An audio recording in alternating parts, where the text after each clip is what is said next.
Hi, and welcome along to AFTV News Live. James is in the building with me. Good to have you guys on board today. And we're asking the question tonight, are you excited? Remember a few years ago, Josh Kroenke said, be excited. Yeah. That's the American accent again. Yeah. I've Be had excited. a giggle over that already. Be excited. I saw the quotes the other day from Edu.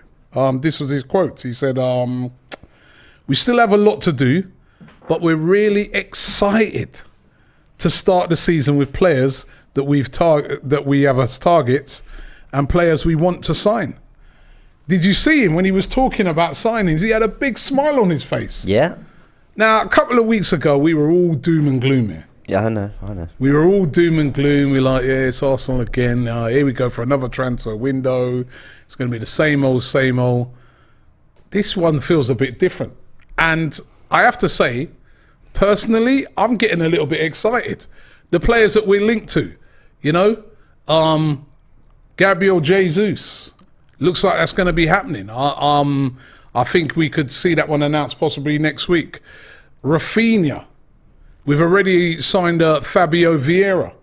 Lisandro Martinez, bid put in for him. Yeah. Who else? Tielemans. Even though there's a lot of people saying, we've kind of gone cold on Tielemans, there's a lot of thought that, Arsenal are kind of calm on Tielemans because they've got an agreement with him that it's going to happen. And I don't know, I've not seen this for a long time. I've been doing transfer dailies for years and years. I've been through windows where we signed Petr Cech. I remember I saw Higuain, throwing shade on Arsenal. I remember that season. Yeah. When Arsenal were going to get Higuain and didn't get him. And then in the end, they did a little panic buy at the end and bought in. I mean, the last time I felt like this was when we signed Ozil. Oh, really? Is it? That's the last time I felt like this. And I just feel the excitement starting to build. I even saw Turkish yesterday saying he'd keep Xhaka. Right? That's when I know people are getting excited. It's all good vibes here, isn't it, at the moment? So I wanted to ask you guys today, how are you feeling about the transfers? Because right now, I'm starting to get a little bit excited. And I'm not no one who gets carried away. I mean, are you excited? And I'm not talking about Love Island. I know you get excited with that. I know you get excited with that rubbish, right? Listen, I'm on about football, Arsenal. Are you excited about some of the signings? Love Island has been great. But do you know what the best bit is? I'm an episode behind, so tonight I get to enjoy 2 episodes. Anyway, I wish I knew what happened. I'll tell you, just to miss it, just to ruin it. Don't in the comment section, please. I am excited. I'm getting excited. Till I see them holding that shirt with the number and everything, and all. No, I'm not. Me miserable. I saw Yardy with that today. He named out a load of players and go, until I see the shirt being held up. But I get it. How many times have Arsenal had Juan Mata there in their grasp, gone? Higuain in their grasp, gone. There's just Vlahovic. Something's different about January. Something's a bit different. Maybe it definitely feels like Arsenal are being more proactive. And actually, the stories are coming from much more reliable sources than ever before. It's kind of the big hitters that are coming out and saying, no, this is real. That's what I love, and we are going to talk about each signing, or potential signing. But I'm apprehensive, but I'm definitely excited. I really like the players we're linked to. I really like them all. Something's different this time for me. Listen, it doesn't, because we've been linked with all these players and that, I get it. It doesn't mean we're going to get all these players. Doesn't. Raphinha, even though, for instance, with Raphinha, we've got a good chance of getting Raphinha. We know that Raphinha's preferred destination is Barcelona. Yeah. Luckily for us at this moment in time, Barcelona don't have the money to buy him. But listen, a Chelsea could come in and get Raphinha, or somebody could come at the last minute with a crazy bid and we don't get him. That can happen. Yeah. Lisandro Martinez, who we're trying to get, somebody could come in with a bid and say, actually, Atletico Madrid or one of these teams could come in a bid and we don't get him. It could happen. That's how the transfer window works. But what's encouraging for me is the type of players that Arsenal are going after. And a lot of them, they're trying to get them in early. Yeah. And I've not really seen this in Arsenal for a long time. Well, what does excite me is that Arsenal seem to be addressing positions I didn't think they prioritise. And when I see a club doing that, it sends more of a message. Because if Arsenal went into this window, what would you say were the targets? a midfielder and maybe 2 strikers, or a midfielder and a striker, whatever. But then we've signed Fabio Vieira for 32 million. He doesn't really fill any of those gaps. And then you start thinking, okay, that's a quality player, or potentially quality player who's come in. That's really going to be depth or rotational options. Might be an upgrade on Odegaard or Xhaka, whoever. We're yet to really see. You know, we've got a lot to learn about him. Creative player. When I see that kind of thing, I think, wow, you know, I didn't even go into this window really. I wanted Arsenal to add a little bit more quality in the final third, a bit more creativity, but I didn't think they'd do it. I didn't have that expectation. So those little things, coupled with Lisandro Martinez, who was a fantastic centre-back for Ajax last season, an Argentina international, a player that we're going to debate his best position later. But when I see that, again, when, you know, the easiest thing to do is, you've got Saliba back, you've got Rob Holding, you've got Gabriel and White, maybe you don't really need him. But Arsenal are firmly in the mix for him. They're looking like they're trying to add quality to the team. Quality and depth, and those things I find exciting, because I look at that and I think, fair enough, you're not just trying to get the 2-3 holes in the starting 11 and hope that takes you further. It feels like they're actually taking more of a jump and really preparing for next season. I'm always apprehensive, but it's looking very positive. You want to be listen, as I said, I understand that. We got a poll up actually, and on the poll it says, are you excited about some of the possible signings that Arsenal could make? And what's the poll saying at the moment? 82% of you are saying they are excited. And I just don't remember that. I just don't remember Arsenal fans feeling this excited about the transfer window, because obviously, honestly, normally it's doom and gloom, and then we're rushing around in the last week to get signings in. Whereas this time, and even last year, we spent £150 million, but I remember saying at the time, I thought there was a lot of sensible signings in there. Yeah. This time, we seem to be going for some quality. And as I said, some of the players that we linked with, Jesus, Raphinha, Tielemans, Lisandro Martinez, you know? No, extremely exciting. Arsenal need to get these over the line, though, because if they got them all over the line and threw in Tielemans in there as well, and we're looking back on that window and going, sure, everyone's going to have different opinions about what we need and what we wanted, but I think everyone can find a general consensus of, okay, Arsenal splashed this summer and Arsenal have given it a go. Whether you agree with the strategy and the plan and what squad we're left with, you'll know that Arsenal made a serious attempt to bring in some quality and add some quality and depth.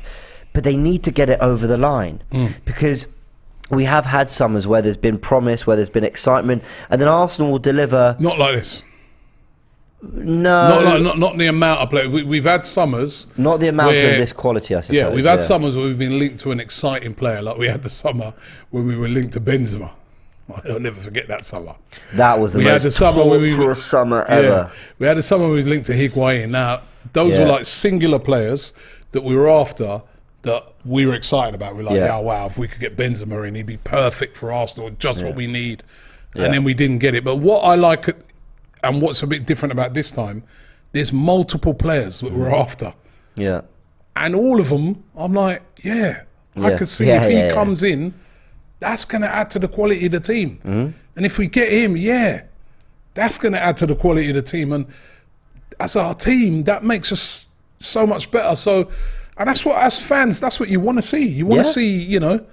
So those things are getting me excited. And we don't normally do business like, you know, multiple bits of business early, and that's what we're looking to do at the moment. I remember 2 years ago, Arsenal going into that first summer with Arteta. Now, the pandemic had been going on, there was all sorts, but I remember journalists, time after time, we were linked with Houssem Aouar on one side, and then there were kind of loose links to Thomas Partey, FC Bell, and all that, right?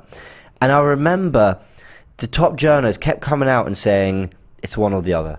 It's one or the other. They're not going to get both. It's one or the other. And it transpired that way. And I actually think Arsenal did try and get both. The Aouar thing seemed all but done, bar the issues with agents or whatever. But we only end up with one. Now the tone, and I've got some quotes from journalists we'll get up in a bit, but the tone is much more, this is a priority, but once he's done, there's many more to come. They're working on this guy. You know, the Tavares stuff, you know, when the Tavares updates come out, it's not just there's loan opportunities for Tavares, Arsenal assessing what to do. It's Arsenal assessing what to do. they're working on Alessandro Martinez. You know, it's always followed up. There's always a little update, and it just sends this message that Arsenal are on the push and they're being aggressive in the transfer market. And I think they need to be, because I think the start to last season scarred Arteta a little bit. He was nearly on the brink, no wins, no goals in the first 3, went into an international break, and actually when the team came together and he did have his players, we looked okay, we looked good. And then later in the season, we lost players because of injuries, and it fell away again. So I think he knows that he needs 16, 17 really, really dependable players. And that's, I think, being reflected. Kids got us through last year. The kids got us through. And now he's adding, you know, I'm liking what he's trying to do to add some real quality to the team. That, you know, so that when the season starts and somebody says, well, what do you reckon is the aims for Arsenal? Yeah. You say, well, top 4. With that squad, we can get into the top 4. Yeah. Whereas last season, let's be real, at the start of the season, when you were asked, do you think Arsenal can get in the top 4? You looked at the team and you're like, let's get back into Europe. That's what people would say. Yeah. Right? So, and had we have had a lot of more quality in our team, we would have got into the top 4. So he's trying to give, and, you know, Edu and that are trying to give Arsenal every chance of getting into the top 4. Now, like you guys said, and you're going with caution, we haven't got these signings yet. So, but I am still feeling a bit excited about what I'm seeing happening. I mean, years gone by, if, you know, you walked over to a fan of, say, Chelsea, Man United, one of them teams, and you said to them, you go, yeah, you know what? We might be in for Raphinha. They go, they'd be like, Raphinha? It's Arsenal fans saying they might get Raphinha. Whereas this year, right, they're like, bloody hell, they could get Raphinha, you know. They could have it after, bloody hell. Might have to start worrying about Arsenal. That's what I want to see. We got to start operating like a big club, because we are a big club. And at the moment, what I'm seeing, we're operating like a big club. Your fake laugh's almost as good as your American accent. That was Oscar worthy. You mentioned operating like a big club, and I really want to stress something. Okay, I'm not in a situation where if Arsenal don't get Raphinha, it's it was all PR, it was a load of rubbish. They didn't mean it. But the only thing that will set me off a little bit is if we don't get Raphinha, but then nobody else comes in, then that says to me that actually they weren't ever really serious or didn't ever really believe they were going to get that done. Because a top club goes, we want Raphinha, and we're going to go pound for pound with Barcelona who are in the Champions League, and Chelsea who are in the Champions League, and Tottenham are in the Champions League, and we're going to prove we can get him. And if you don't, okay, you dust yourself off, it can happen. You know, there are other big clubs who are going to be offering big money and big opportunities. But you follow it up by then going and getting the next guy. Who's your plan B? Yeah. Well, you didn't get Raphinha, so who's the one after that? So that's why when I mention these players, I don't want Arsenal to just, we couldn't get Raphinha, we couldn't get Tielemans. Xhaka and Lokonga will do for another year. Xhaka was serviceable and Lokonga's got potential. Don't you get a sense that this time around, it don't seem like they're operating like that this year? Yes, I'll be honest. I also have that same feeling as you, that it feels a little different. It feels different. That could be masterful PR. It could be. But I'm not trying to be negative or bring it down. Everyone knows that I'm ever the optimist on this kind of stuff. But when it comes, when it comes to Arsenal signings, I do have the handbrake on a little bit because it's not even about Arsenal. It's not even Arsenal, do your thing and he's ours. There's so many moving parts. There's the agent fees, there's the player, there's other clubs coming in, there's so much. Of course. And things could go wrong, and it might have nothing to do with Arteta, Edu, or the club in general, or the Cronkies and all that. So I'll always have the handbrake on a little bit, but I am loving the intensity. And I think what's crazy about it is we went from the first 3 weeks of the window, nothing. I mean, very, very little. Okay, Marquinhos, we knew Turner was coming. To suddenly, bang, Vieira, and then it all just flooded through. So I don't know whether Arsenal have just had a little bit of a breakthrough, or maybe we've just got to that point where we know pre-season starts again in, a week? 2 weeks? Something like that? Then they got Nuremberg, they got the US. I wonder whether that's just kicked Arsenal into gear a little bit, because if they are going to get them in for the tour, then we really need to be hearing things now. They might be learning the lessons of last year where we just started off appallingly, and they don't want to repeat that. I hear that, but we've had 20 years of these lessons. So do you know what I mean? That's why I'm like, it sounds good now, just just follow through, Arsenal, please.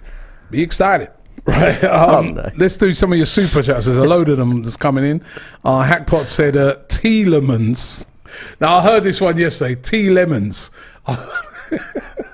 Who was it? Was it Cecil? I think Cecil. Yeah, a guy wrote and said Tielemans, or was it Tielemans or Tielemans? Yeah, looking like a positive movie. Says he means Tielemans, of course, but Tielemans. Someone asked me if we'll nickname him that if we get him. Someone asked me if you pronounce the S. Is it Tielemans? I've been saying Tielemans, but I don't know why. I've always said Tielemans. Let us know in the comment section. Enrique says Gabriel Jesus, as a Brazilian guy told me the other day, said, not Jesus. He's a big name player. He can do it for us.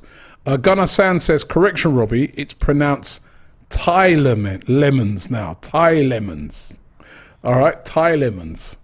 All right, Bob Marley says, Gnabry was a bad man 2 years ago. Barca want Raphinha now. On the Raphinha thing to Barcelona, listen, you can never say never. And that is where he would love to go. And I said it on this morning's Transfer Daily. Most South American players, their dream is to play for either Barcelona or Real Madrid. But how are Barcelona going to afford to pay for Raphinha? I just can't see how they can get through sorting this out at the moment, because, as I said, never say never with them, but they're just in such financial trouble at the moment. They can't register Christensen, they can't register Frank Kessie at the moment. I've got to say there's rumours that Ousmane Dembele may stay, very likely to stay at Barcelona, which then would they even need Raphinha? I can't see him going to Barcelona. I think the main threat is probably like a Chelsea or Tottenham. Didn't they put a £34 million bid in for Lewandowski, Barcelona? And they want Lewandowski as well. That's their target number one for the... Listen, I followed Barcelona, fairly loosely, but I don't really understand their strategy. Maybe if there are any Barcelona fans in the comments, they'll tell me a bit more about it. But when they just signed Aubameyang, Traore, and then who is the Man City guy they got? Ferran Torres, right? Yeah. So they're all three forwards who play across the front three. And they want to add Lewandowski. So what does that mean for Aubameyang? That's why they're in financial trouble. What does that, and they've got... but that's how Barcelona do it, isn't it? And Real Madrid is... that sort of Galactico thing. They want to outdo each other. They're probably looking across, at Real Madrid. They're thinking, they just won the Champions League. They won the league. We need to respond, even though they don't really have the money to do it at the moment. But Barcelona, I just don't see how they can get Raphinha. I'm not saying it's impossible, but we've got a great shot at getting Raphinha. I agree. Excuse me. It's really Chelsea, and I think what helps us there is that... So you mentioned Barcelona, Chelsea, Tottenham. Barcelona don't know they can afford it. All I will say is never write these teams off. You can't write off Barcelona. They always find a way. Yeah, you can't write off Barcelona, but I think it's going to be... extra 20 million behind it's going to be difficult for them to fork out like 50, 60 million pounds on Raphinha when their number one target is Lewandowski. I agree. Then Unless they do a big fire sale of players, and that's going to take time. Yeah. And that's probably why Arsenal are trying to move right now before they make a move like that. Then you've got Chelsea who want Raheem Sterling. That's been well documented, and I think that might go ahead. And then you've got Tottenham who... Where's he play? Well, firstly, I think he's a terrific player. Probably would start for Tottenham. Would he? Instead of Son? Instead of Kulusevski? But he plays predominantly on the left, doesn't he? No, for Leeds he plays on the right, Raphinha. On the right? Yeah. And Kulusevski's been there for them. Yeah. But I think Kulusevski's been fantastic for Spurs, but I do think Raphinha... Maybe not. I mean, I rate Kulusevski massively. I mean, Spurs fans will let me know. But I think he would definitely get a lot of game time at Spurs. But I think where this helps us is the whole Champions League thing, obviously, that they beat us to fourth and they got content, all that. I hear that. But almost what's even more important than any of that, believe it or not, is being at the World Cup. Now, he could stay at Leeds and be at the World Cup, but I think he's ready to move on from that challenge. I think Arsenal present that opportunity to start pretty much week in, week out, because I do think he would, even though we've got a lot of talent in those positions, and really fight his place by competing in Europe and prove that he can, mix it up with Jesus, Richarlison. I mean, Neymar's fantastic, also going to play, but all those other superb Brazilian talents they've got, which is why I think Arsenal might have the edge on this. I think if you take that away, I think it's then different. Maybe he's willing to bide his time a little bit more, but I don't think these players are willing to be patient when the World Cup's Yeah, waiting. I think you make a great point. And, even staying at Leeds in a World Cup year, when you're a Brazilian player, when you've got the competition he's up against to get into that Brazilian team, you've got obviously your Neymars, Richarlison, you've got the Anthony that's at Ajax. Oh my God, I forgot about him, yeah. You've got so Martinelli. many. Jesus, Martinelli. Vinicius. Vinicius Junior, this is like... Coutinho. Is Coutinho in the squad anymore? They've got a glut of players that they can choose from, right?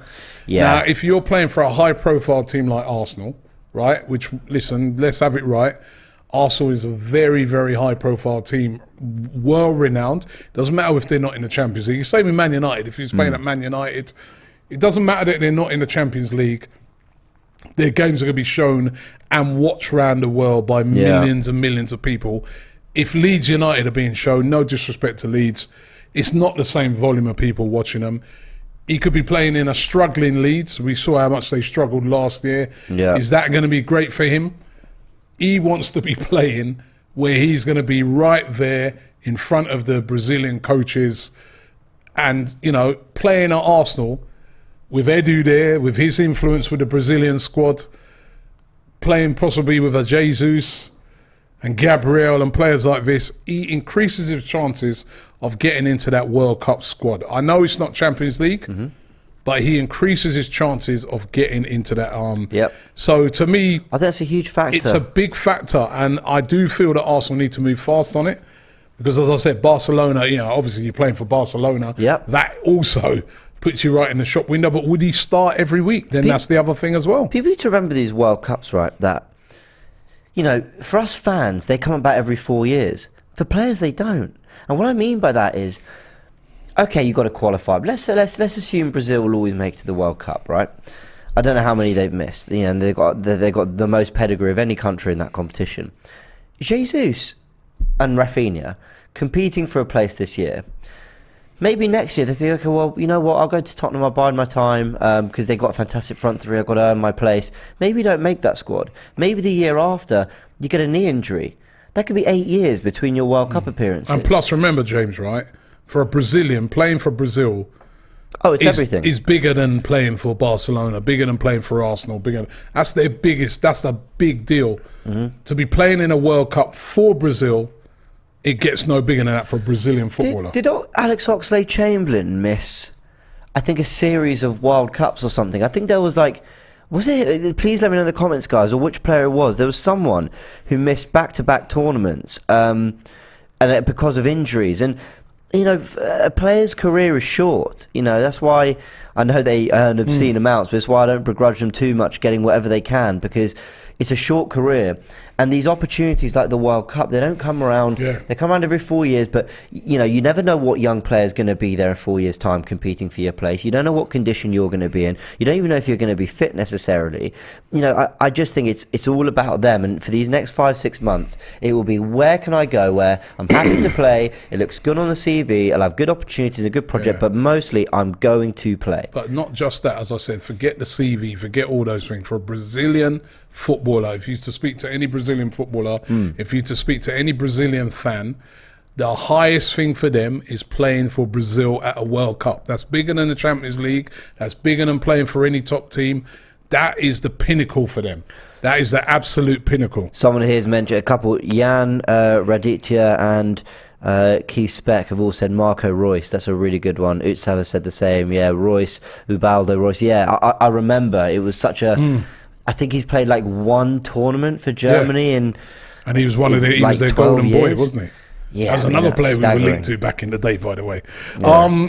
Let me get through some of these super chats. There's so many of them coming through. Jamie says Raphinha should be playing Champions League football.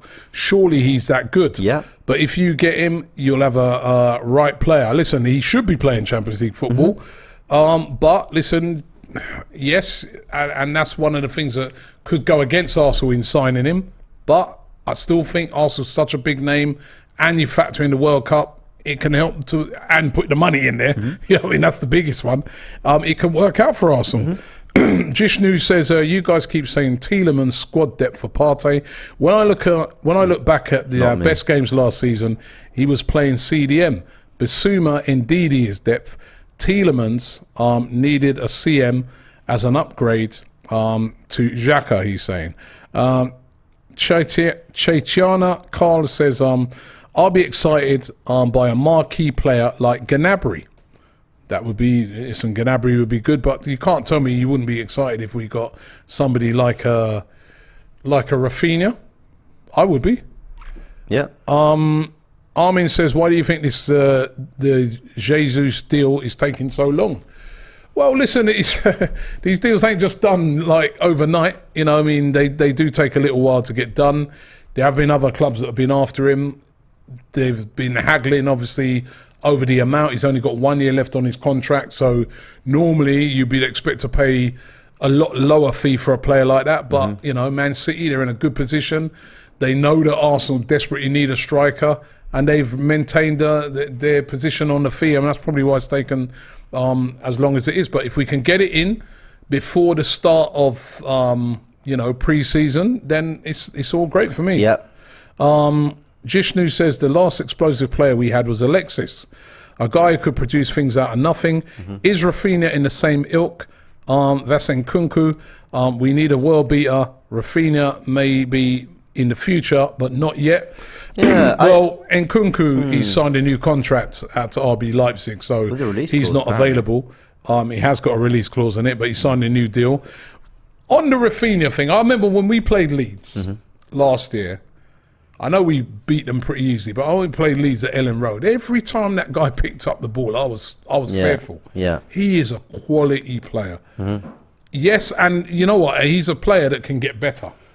So, yeah, he may not be... He's not a Serge Gnabry. You know, Serge Gnabry has gone and proven it already. Raphinha's still got a lot to prove, but both at Rennes and at Leeds, in teams that are not as good, he has been outstanding. Yeah. And I think in that Arsenal team, he would be brilliant. I think the fans would love him. I think he'd become a real fan's favourite. And as I was saying the other day, I go, we could have the alternate... We could have a Brazilian front three or an English front three. The Brazilian front three of Martinelli, Jesus and Raphinha. Or you could have the English front three, Smith Rowe, Saka and down the middle, Eddie. It's not bad, eh? There's good options. I'd love to see their training match against each other. That'd be quite fun. Charlie says, Andrew got dumped from the Villa yesterday, James. Listen, any more Love Island comments, I'm not reading them. Can I... Who's Andrew? I quite liked Andrew. Thank you, Charlie, for the super chat. I've been told it's not true, so fair play. Is that something you're revealing? Funny. Is that you spoil it? Is that that would have been is that a spoiler? Yeah, keep the spoilers coming in, man. The thing is, when I saw that, I'm gonna wreck your Love Island for tonight. Send in the spoilers. We're gonna wreck it for him. Yeah, please don't. Nathan says Saka, Jesus, Raphinha excites me, but the deals need to get done. Need to get rid of the dead wood too. Mahmoud Youssef says, this summer feels different. We're being proactive, you're right, and going after players in positions where we need more quality. Hope we sign them all, because if we do, we'll have an excellent squad. That's a great point by Mahmoud Youssef there. We're being proactive. Yeah. Not reactive, proactive. Well, also, you're right, Mahmoud. Well, also, we're not putting all these barriers in our way. Like, we really want Raphinha. We've got to ship Pepe off first. So we're basically... this is the approach Chelsea have taken for many years. And I do think it somewhat correlates to the success they've had, which is we need X player in X position, so we will get him. It doesn't matter if they've got other 3 players in the squad that have failed in that area. They'll get them anyway. And that's what I think... Listen, I don't think it's exactly a great business model. I think it helps if you've got an owner that can sort of write off a lot of that. But I think when Arsenal need a right winger as depth to Saka that Arteta trusts, so he can make sure Saka, is able to be alternated, play multiple positions, doesn't get burnt out. He doesn't think Pepe's the guy. Go and get that player, whether you've got Pepe or not. And Arsenal seem to be doing that at the moment. Again, proactive. I'll always be apprehensive. But maybe you're not got the player yet, but they put a bid in. Is that right? Yeah, they put the bid in. Supposedly, yeah. That's proactive. Yeah. Benny says, Colorado, 1 win away from the hardest cup to win in the world. Where next? I think he's on about the Stanley Cup. Big up Benny. And he says, the way they were built is exactly what we're doing now. Huge optimism. He's on about the American hockey team there, which is one of Kroenke's hockey NHL teams. One win away from winning the Stanley Cup. Of course, Kroenke won the Super Bowl. All of a sudden, his teams are doing something. I'll tell you one thing. You know, when we go to America, American guys and girls, we're going to be over there when Arsenal play. We're going to be over there for the games in Florida. Looking forward to it. I've got to get myself a Colorado. Is it Colorado Avalanche? I've got it here. NHL team, National Hockey League. Colorado, is that what it stands for? Either a Colorado Avalanche or a LA Rams hat for Turkish. No, that's just rude. I've got to get one for him. Trust me. Do you know and make him wear it as well. Do you know what I need? Right, this is when I'll be a happy man. When I'm just looking at KSE, Kroenke Sports and Entertainment, and who they own. Right. Funnily enough, Arsenal's not listed. So Denver Nuggets, their NBA side. Do you know if they're any good? Do you know anything about the Denver Nuggets? Yeah. Are they good? Yeah. They're decent. Yep. I need Denver Nuggets fan TV to be on a stream in 1 year's time going, look what they did with the LA Rams and the Colorado Avalanche and Arsenal in London. Look what they did with them, winning all the biggest trophies. Oh, that'd be great. That's what I need in a year's time. And then they took their time, but if they get there eventually, bloody hell, that'd be young great. Manager and young players has worked at 3. Now I don't want to be at the bottom of this list because I know we'll be the only ones that didn't work. So that's my wish list. Arnab says, Robbie, have you forgotten about the bet you had last year of Expressions about Spurs winning a trophy? Expressions told you that since they've won. Oh yeah, he said they'd win the Conference League. Yeah, I forgot about that bet. Yeah, he owes me money. They didn't win anything, did they? As normal. AFTV Diaspora says 35 million for Lucas Torreira from Linkovic Savic will be more sensible than bringing in Raphinha. 35 million plus Lucas Torreira meant there. I mean, again, all down to what you think we need in the squad. Yep. I love Raphinha. Paul Surin says, great show, guys. I would be very excited if we got Jesus, Raphinha, Martinez, Tielemans. Raphinha would choose AFC due to the World Cup and Edu's connections. Martinez can be cover for Partey because he can play in that position as well. Jeremiah says, Rob and James, if we couldn't get Tielemans, which midfielder do you think we can get that can slot in straight into that first 11? Well, I'll tell you what, that Milinkovic Savic will be a great signing. He's a very good player. There's Fabian Ruiz. I like Fabian Ruiz. I watched him at the under-21s actually. I actually saw him live. He looks a really good player. I don't really know if he's kicked on since, but people seem to love him. I loosely threw out the name Carlos Soler when we did our little drafts video. Just because I kind of... Difficult, expensive. I mean, sure, I know very little about what the deal would take and actually whether he's right for the Premier League and how well he's doing recently. But just a name I've always kind of had in my mind. He's got that box-to-box, gifted player. I got a bit distracted because Turkish is in the comments section. I think he's replying to your... Oh, is it? He says, get the F out of here. Well, I can tell you, Turkish, that Benny has just said to me, send me the address and I'll send the whole uniform. Benny, we're going to get the address, man, because I need that for Turkish. He wants to wear it over on the plane, right? A Colorado Avalanche hat and sweat top. Oh, man, trust me. We got to get him in one of those. We got to get him. Cyrus has commented... puts out bait for wild Turkish lurking in the chat. It's true. He drew him out. There he is. Drew him out, man. Drew him out. Turkish has also sent in, don't send my address, Data Protection Act. Calvin, some people, Rich Samuel suggesting in the comments that Calvin Phillips and Man City, breaking news by Ornstein. I know that they've been asked after Calvin Phillips. Billy says Calvin Phillips to City done, Raphinha next. Deep says, would they sell both of them? I mean, gee, it'd be a riot at Leeds, wouldn't they? They'd get both Calvin Phillips and Well, maybe they want a kind of a Yeah, general... I'm seeing it here as well. Breaking news: Manchester City have reached an agreement with Leeds for the signing of Calvin Phillips. Well, so how does that impact us? How does that impact the Raphinha thing? Because... Can they afford to sell both of those? Calvin Phillips and Raphinha? They're asking to get relegated, have they? They do that. Or is that going to make Raphinha even more now want to leave? That they're selling their, to me, Calvin Phillips and Raphinha, they're two best players by a mile. Do you know what it is for me? Raphinha will still move. I'm not saying to Arsenal, but he'll still move because the story was never, Leeds' big players are wanted, but they're reluctant to let them go and they're going to fight to keep them. There's never that. The story's always been that Leeds are actually very happy to let them go. It's just the fee they want. So how much do we think Phillips is going to Man City for? Maybe... I don't know, 40 million, That's I'm got guessing. to be about 40, 50 million. Right, so say it's around that, okay? He's a quality player. Yeah, he's a fantastic player. So say you get around that much, and you get another 60 in for Raphinha, they might just see that as their ability to rebuild and go again and strengthen across the squad.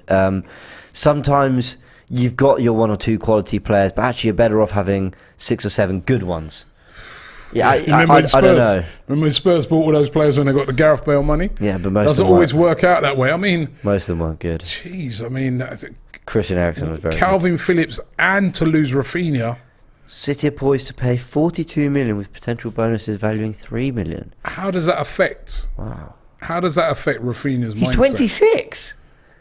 Calvin Phillips. I thought he was a bit younger than that. Yeah. He's English though, isn't he? English player. I like him. I like Calvin Phillips. I think he's a quality player. In my head, he was 23. Okay, well, there you go. Yeah. Akash says, I feel Arteta is looking at players for the same position because everyone could see towards the end of the last season all of our young gems looked overplayed and we had a lot more games this year. That is very, very true. So who have City brought in now? They've done Phillips, Haaland, Alvarez, and they want Cucurella as well. Yeah. God, they're coming hard. They just hit 91 points. Now they're going to get about 95. There's no hope. I mean... Huh? Oh. Yeah, they could lose 3-4 players. Is that the story? Yeah, so apparently they could lose 3-4 players. I mean, Jesus one of them. Oh, well, what are we hearing? That Leeds could lose 3 or 4 players?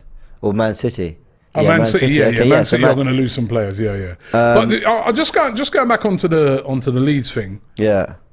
With Calvin Phillips leaving, how does that impact Raphinha? How does it? And I'm not even talking about what Leeds think. The player, is he going to want to stay? No, it hurries him up. That's their rock that they leave. Calvin Phillips, Leeds through and through, born in Leeds. Come up through it. He's their guy. I mean... Yeah. He's... If you're Raphinha, right, and you see that, I think there's 2 schools of thought. Leeds going, well, we've sold one, we don't need the money for Raphinha. That's the other... Actually, it probably weakens Arsenal's negotiation. What that does now is it makes them say to themselves, well, 60 million or get lost. Yeah, we'll keep it. That's it. That's the fee. I completely agree. But the other thing is, if you're Raphinha... you'll know more than me. I don't know, you're more in touch with people in the game, but I think players take this stuff pretty personally. And I think, I'm not saying this is Raphinha's character, but if I'm a player wanting to leave and you're kind of you've made that clear, maybe not publicly, but everyone knows he wants to head off, and you see your teammate go for less than kind of you're valued for, and you see that maybe yours is dragging out a bit longer, is a bit more of a struggle. We don't really know the details. I think it makes you more itching to get it done. He's like, he's got his move, where's mine? I don't know. I wonder if it kind of triggers you into thinking, okay, I need to get going a bit more. It's going to be interesting to see how that might impact the situation. That is big news.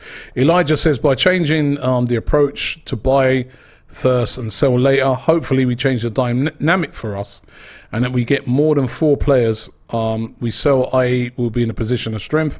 AMTB says, remember the phrase, once bitten, twice shy. How many times have we been bitten? For me, till they sign, I need another one. Till I see him hold up that shirt. I get it. Yep. Hold up that shirt. I need them to walk onto the pitch. I'm worried about some pre-season injury. I mean, Keenan says, any word on Danilo from Palmeiras? Kids is a beast. We were linked with him a lot. That's gone really, really quiet. Do you remember when we were linked to Bruno Guimaraes? Not the last one, but like 2 Januaries. 3 Januaries ago. And it never happened. Inevitably, he'll go to another good club in Europe, and then we'll be sitting there negotiating an £80 million fee in 2 years. Yeah.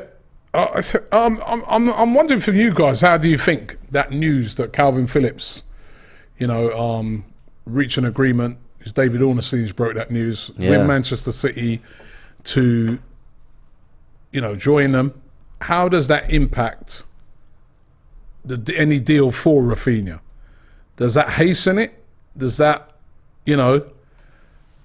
make, Raphinha say to himself, you know what, I want out now, I ain't staying around here, man. We're in a relegation fight next year. Or does that make him say, right, could Leeds go to him and say, right, you know what, stick around, we'll make you the main guy? It's going to be interesting to see how that does impact things. Certainly, like you said, James, it means that Leeds don't have to be in a hurry to sell Raphinha now all of a sudden. All of a sudden now, with that money coming in for Calvin Phillips, with the unrest, let's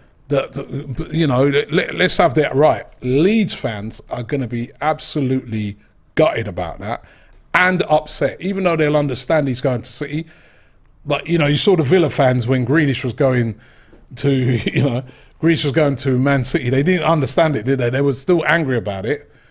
If the hierarchy at Leeds says, oh yeah, and by the way, and we're selling Raphinha right now as well, I mean, it's going to be meltdown up there, isn't it? Well, but they might understand it if Leeds are proactive. I think what softened the Grealish to City blow was that they brought in a few players. I think they had Ings sorted really quickly, Buendia, they beat us to him.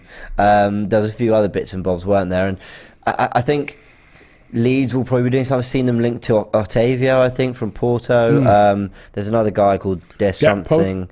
Gakpo they've been linked to. There's another one. I forgot his name. Another midfielder. There's something. I forgot his name. Apologies. Let us know in the comments. So if they're being proactive and they're getting players in and they're kind of getting ahead, then that would make sense. AFC Cape Town says it doesn't change anything, but Jay Petty says the Phillips news feels like a punch in the stomach.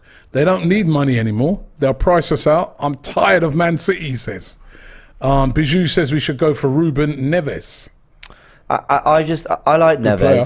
I like Neves. I think I don't think he would start over Partey in his position, and I don't really. I mean, he's got the talent. I mean, going forward, maybe has he got something? I don't think we see enough of it at Wolves. He can look at. He can hit them from distance. Yeah, good player. I wouldn't mind him. Yep.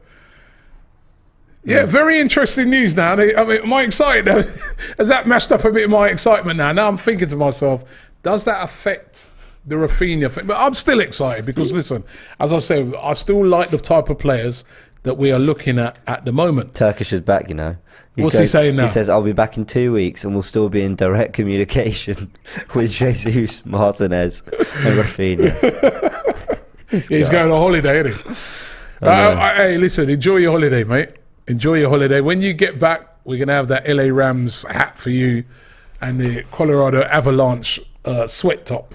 He's putting another comment. He says, I have some really sad news. I'm off to Dubai for a bit, so you guys are going to have to put up with James Cecil and the man people call Don Robbie. Good luck, love for the love. If he wanted to host this final show, he's more than welcome to. Oh, yeah, I've got some sad news for you. You may not be coming back. You carry on. There's nothing to do with me. Has nothing to Paul do with Surin says, Raphinha is next very soon. The Phillips and Raphinha money gives Leeds the time and ability to rebuild. Leeds is being proactive and don't want players which don't want to be at the club. No, that can be very true, Paul. But also, as I said, and me and James were just making a point, what it can also do sometimes, it just means that the club now, they're in no hurry. Mm-hmm. And as I said, we're all Arsenal fans, right? But as a Leeds fan, they're going to be pissed off about this. Because they're going to be like, that's our best player, that's our main guy, mainstay of our team, our captain. He's a captain, is he? I'm not sure he's a captain, but he's their main guy. No, is it Cooper? Yeah, he's their main guy, and now he's gone. And then what, on top of that, you're going to sell Raphinha? Think of it of us selling Saka and Partey, or us selling Saka. Two players in those positions. We'd be losing it, wouldn't we? So that's not going to go down well. That's not going to go down well with Leeds fans at all. We would be. No, of course they won't be happy. Of course they won't be happy. And I mean no disrespect to Leeds, because I've loved watching them in the Premier League, and I was hoping they'd stay up, and they did. But I think the Leeds fans will acknowledge, look, it nearly went badly wrong for us last year. We stayed up, sort of by the skin of our teeth.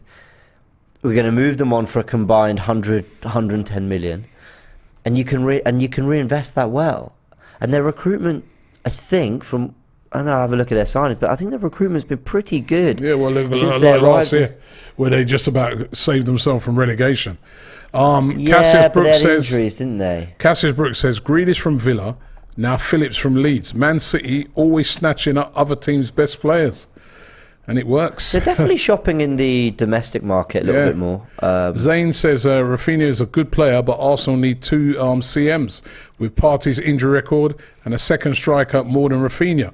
Addressing key positions is needed. I think the thing is with Raphinha, with his goal-scoring record, is that he is kind of like a second striker in a way, isn't he? Yeah, I guess he can be. Think of it. I'm sort of thinking, when I'm thinking like Arsenal going for Raphinha, I'm thinking that Mikel Arteta's trying to go for the same sort of that Liverpool type model, where you've got a front three where all front three can score. Like you've got Jota. He's not really a centre forward, is he? But he scores lots of goals. You've got Diaz now. Diaz is he's a wide player, but he scores lots of goals. I think that's what he's trying to... I mean, I hear that. I think yes, in that there's going to be goals across the pitch. And actually, we discussed that on the Jesus breakdown that's come out today. Go check it out. But I do think you'll find Raphinha playing very wide. I don't think he'll be as close to goal in the way the Liverpool forwards are. Not that he can't do that. Yeah, but Diaz is very wide. Yes. And he's already added goals, hasn't he? I feel... I just look on it and I think he's looking at it that way. He's looking at it and saying... I mean, even you look at Saka, gets very wide, doesn't he? He does cut in. I know Saka's he cuts unbelievably in a lot. wide. Yeah, he's always on the touchline, And that's what I think Raphinha will be coming to replicate. I think we'll see Saka play on the other wing personally a little bit more. Alvin George... Sorry? No, I was just saying, I was looking at Leeds' signings and they weren't as good as I thought. Their first summer was decent, actually. Rodrigo, Llorente and a few, but... Yeah, last year's wasn't the best. Yeah, Alvin George says, is Lisandro Martinez more important than Raphinha? No. I think Raphinha would be a great signing. Bijou says left-back should also be a priority. Tierney made a glass and Nuno is scary in the bigger games. Martinez and Jesus should be before Raphinha. Well, just get them. Can I ask get a them all in early. I've got actually, if we can... Production team over there, how are we? If we can get a poll going, where will Martinez play?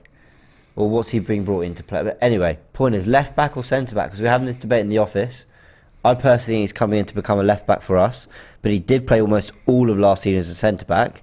You still thinking he's going to come in and be depth for Gabriel, or maybe compete for that place? Lisandro Martinez? Yeah, I think, listen, Arsenal have been trying to get him. They put a bid in for him, whether it will happen or not, but they put a bid in for him. And I think they want him to play as... I think they want him in two positions. I think they're looking at him thinking he can be a left-back cover if Kieran Tierney's out, but also centre-back cover. That's where he played last season. He played as a centre-back at Ajax. And I think they'll be looking at him for him to do the same, like, you know, a left-footed centre-back, because...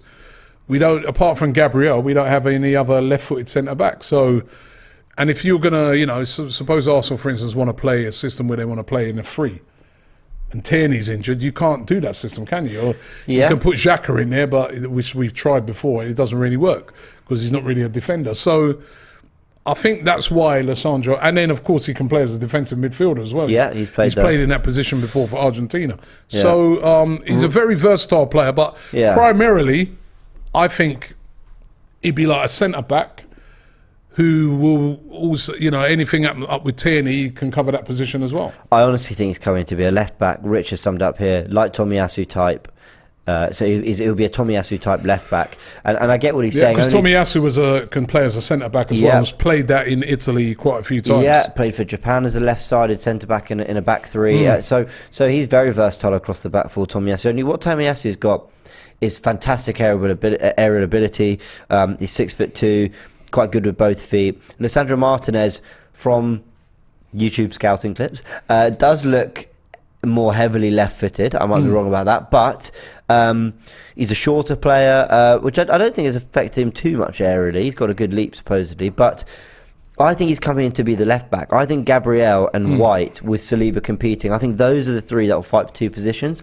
I think Martinez is honestly coming in to be that kind of inverted wing-back sort of shield in front of the defence. Yeah, but also will be able to, if anything happens to Gabriel... Yeah. Because, you still got Saliba. I mean, if Gabriel gets injured... but Saliba, I'm just for balance, Saliba's a right-footed centre-back. Yeah, and he's played right centre-back for Marseille, but he can play left centre-back. He can do, but his best position's on the right side, right? So, same with Holding, same with Ben White, whereas the only sort of naturally left-footed centre-back we have is Gabriel. So if you bring in this Lisandro Martinez in a position that he's comfortable in and can play there, he can cover that position as well. So a very versatile player. And he can also play as a defensive midfielder, as I said. It's another example of we've got Mari in the squad, we've still got Holding, we've still got a few others. It's another example of we're not waiting to move them on before we bring them in. Tavares could be going on loan, but it sounds like we're pushing for Lisandro Martinez anyway. So I was looking at this thing today, James, about how many... Let's see if I can get it up. The amount of players that... by the way, another bit of news, Wayne Rooney's resigned as manager of Derby. What? I just saw that, yeah. He's resigned as manager of Derby. So he's out the door. But yeah, I was looking at it today. What happened there? Sorry, Karen. I was looking at today at some of the players that could be leaving. Right, so we got Runnisson's going to go. Rob Holding. Sorry, not Rob Holding. Ainsley. Lucas Torreira.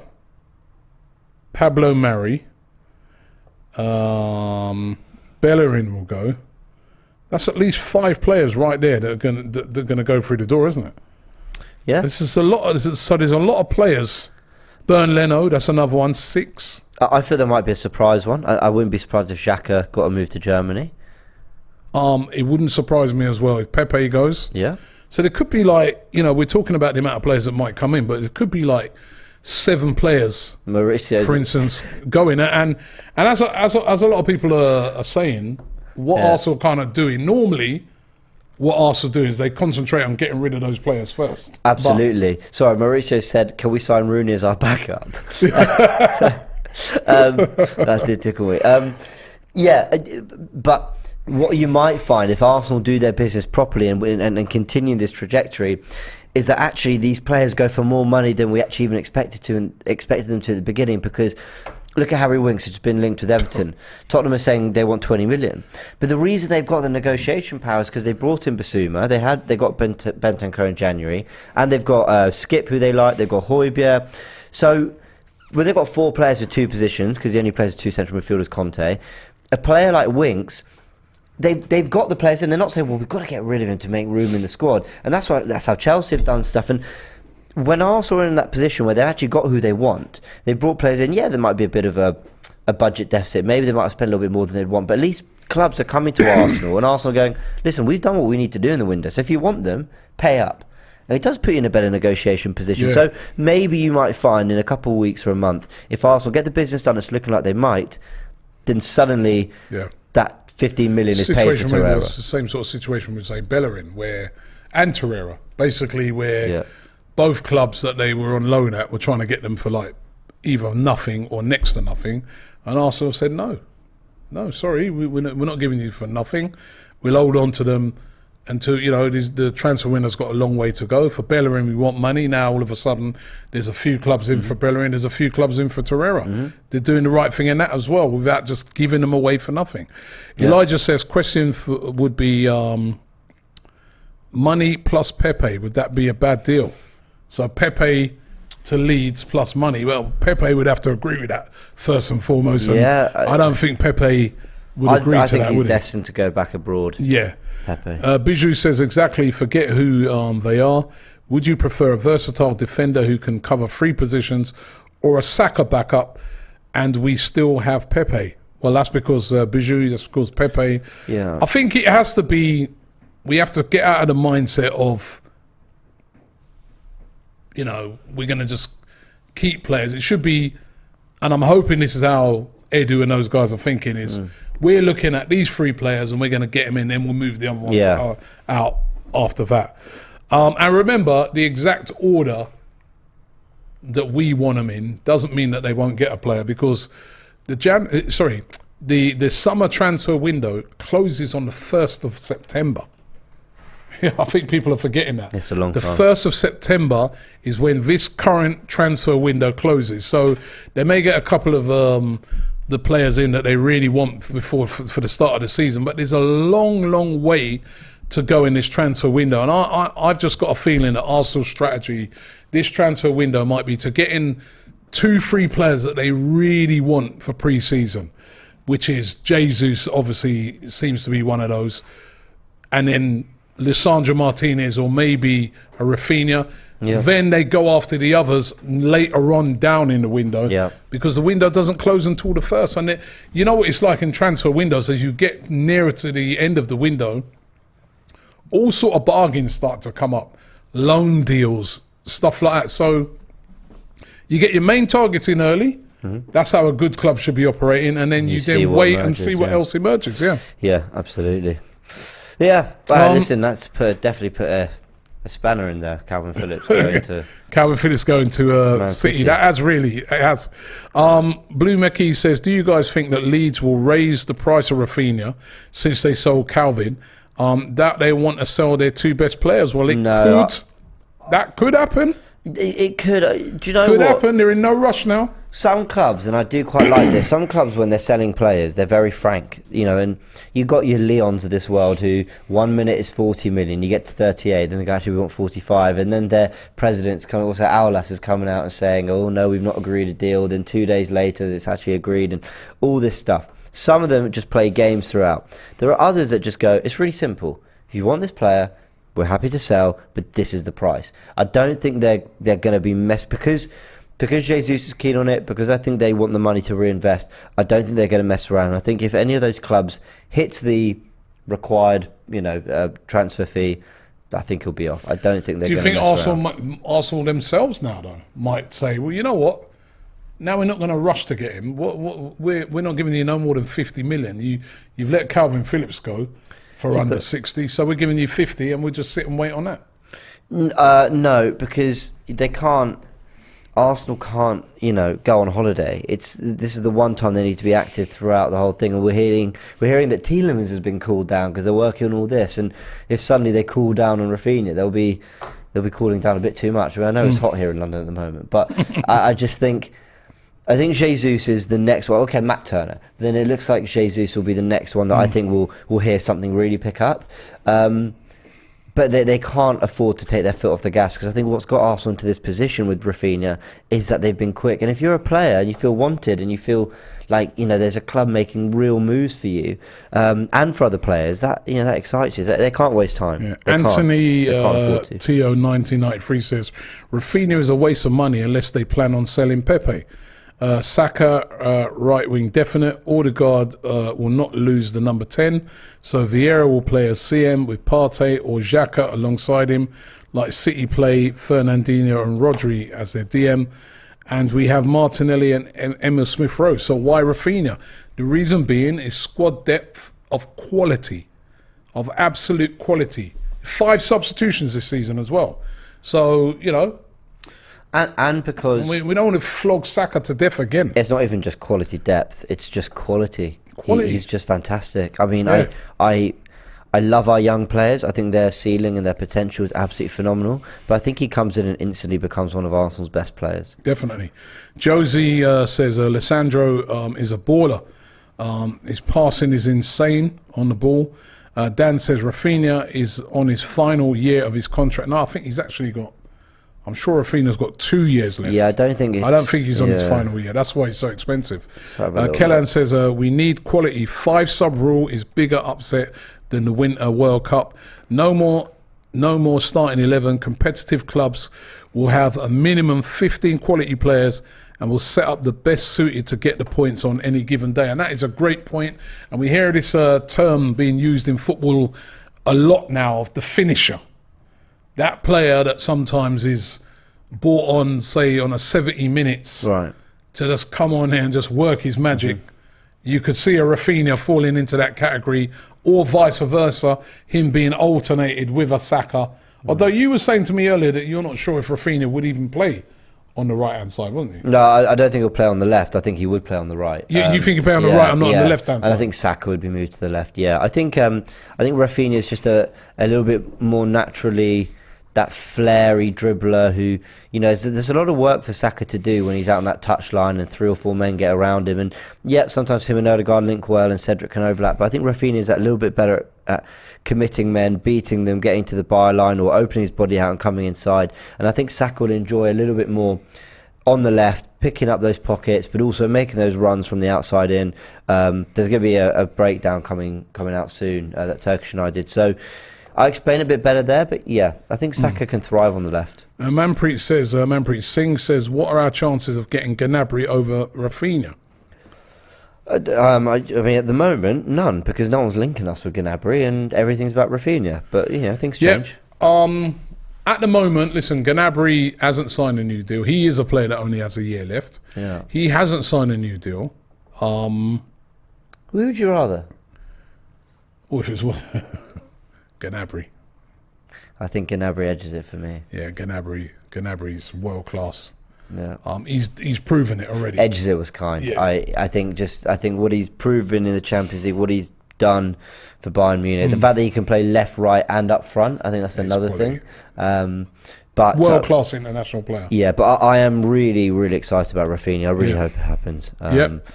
Really, listen, and you know, I think Arsenal got the funds to do it. You know, I mean, they've taken so many players off the wage bill. So, you know, where will Martinez play as we're drawing towards the end of the show? We put that as a poll up. 67% of you said left back.